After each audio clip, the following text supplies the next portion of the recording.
Kimchi fried rice is one of Korea's traditional foods and has a great spicy taste and aroma. Below is a simple kimchi fried rice recipe. Ingredient: 3 bowls of rice, 1 cup of kimchi, 100 grams bacon or sausage, 1 onion, 1 green onion, 1 egg, 2 tablespoons cooking oil, 2 tablespoons of kimchi broth, 1 tablespoon soy sauce, kimchi stir-fry seasoning, 1 tablespoon red pepper paste, 1 teaspoon red pepper powder, 1 teaspoon sugar, 1 teaspoon sesame salt. 1. Cut the kimchi into small pieces.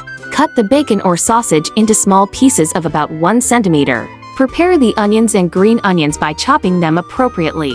2.